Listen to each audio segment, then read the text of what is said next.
Hello, welcome to a new video. This will be following a very different format to the one we usually follow, as I will be talking on why I'm really close to actually pulling the trigger on Perion network. We'll be backing it up with a Seeking Alpha article I actually found, which is extremely interesting, and then validating the findings with the company's earnings report. We can see that over the past year it has been trading between $24 and $43 per share. However, in the past year, it is actually down around 72%. Now, this is due to one of their major sources of revenue, which was their search advertising segment. They were actually very paired up with Microsoft, had a long-term agreement.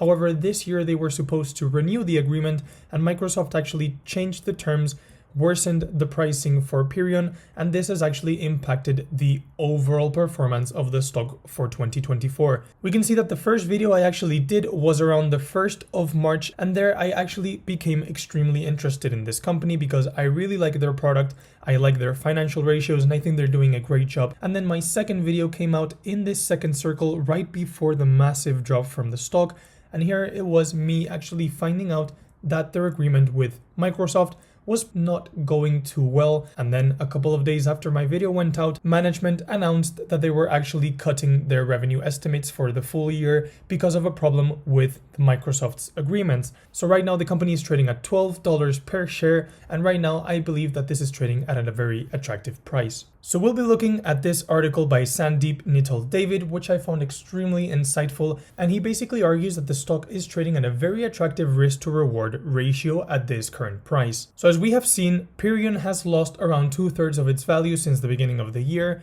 and its net cash position is extremely solid, being almost 80% of the company's current market capitalization. As we said, Perion is an advertising technology company. They basically divide their segments into search advertising and display advertising. In 2023, these were almost around 50% and 50% of revenue, and the one that is actually being impacted is search advertising, which was actually the one that was growing the quickest. However, we believe that the company is still in a very solid position after what happened. The company's search advertising revenue was actually negatively impacted by another change in Microsoft agreement, and they actually cut the revenue guidance from almost 900 million to 600 million. This actually made the stock drop around 40% in a single week. He says that Microsoft Bing accounted for 250 million of revenue in 2023, according to their annual report. However, he believes that after 2024, the search segment for Perion would actually trade at a modest loss and have negative earnings, which will impact the overall company's margins. So that is something to keep in mind. The writer talks about the display segment, which is expected to grow around 25% in 2024, mainly coming from the acquisition of Hivestack, which is a company that, again, connects supply and demand for advertising. And this company had an annual revenue of $45 million, growing at almost 50%. So if they're able to maintain that growth rate and actually leverage the synergies that may come from the acquisition, we could be looking at very substantial growth rates for this segment. Here the writer created two graphs, the one on the left showing how the separation of revenues between the display advertising and search advertising segments was distributed in 2023. As we can see, it was almost a 50-50 distribution. Now, we also have his estimate for 2024, which is the graph on the right, saying that display advertising will actually overtake search advertising due to the loss of the Microsoft agreement, with search advertising still composing around 27% of the yearly revenues. Here he dives into what actually makes Perion so attractive, and is what we actually spoke about, their cash position and their basically zero debt. They have a fortress balance sheet, as he calls it, with around $500 million in cash in 2023. The most important liability it currently has is their upcoming earnout payments, which is a way of actually compensating the shareholders of the companies that they have actually acquired in previous years. And this only accounts for $74 million. So they basically have a net cash position, when not considering this payment, of $400 million, which is still a very big chunk of their market capitalization. He actually dives deeper and gives a fair value to Perion stock right now. He states that the display advertising segment, which is expected to generate around $450 million in revenue, will trade at around a 20% EBITDA margin according to management, and he believes that investors can expect a 10% organic CAGR for this segment, which is more or less in line with the growth it has yielded for the past years.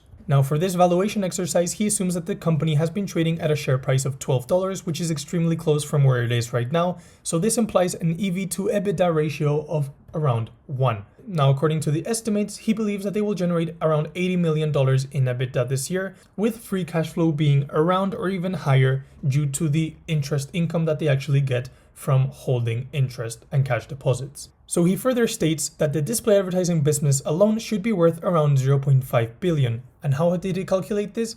Well, using a conservative multiple of 6 times this year's EBITDA. So the 80 million he calculated times a multiple of 6 should be around 0.5 billion, which is almost where their market capitalization is. Now to this $0.5 billion, he actually sums the net cash position of around 400 million that we previously saw. Now this gives a fair value of the business at above $1 billion, which is a share price of $21 per share.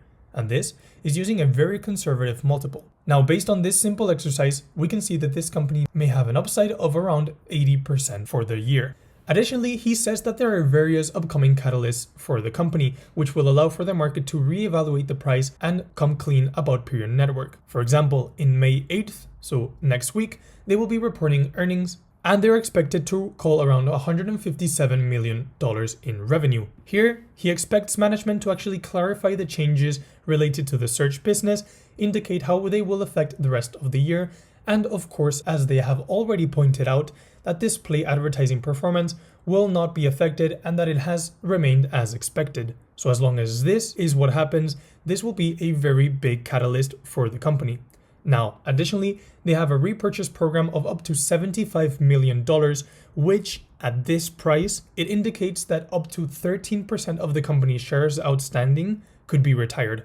However, I don't believe that the company will stay at this price for a very long time. At least after earnings, I believe that there will be some movement. Another catalyst is that the CEO actually insisted that they will focus on conducting at least one acquisition this year, which, with the amount of cash that they have, this could actually work as another catalyst as long as they pay fair valuations for the company that they want to acquire, as they have been doing so in the past. Now, there are some risks as well, and I love people that actually focus on the risks. It's my favorite part of investing because if you consider all the risks, then you know what the downside can be.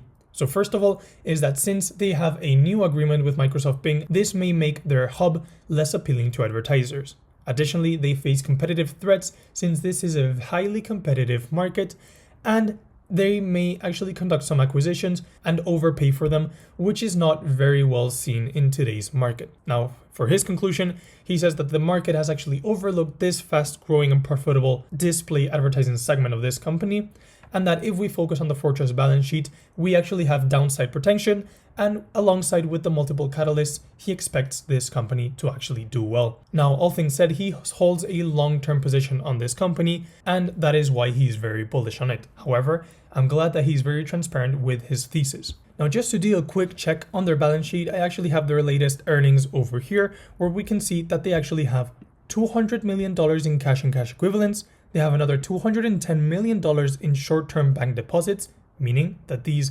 $210 million are actually earning interest right now. And then they have accounts receivable of $230 million. We can cancel this $230 million accounts receivable with the $220 million accounts payable and basically ignore them. However, then we have another $80 million of stocks and $20 million of prepaid expenses.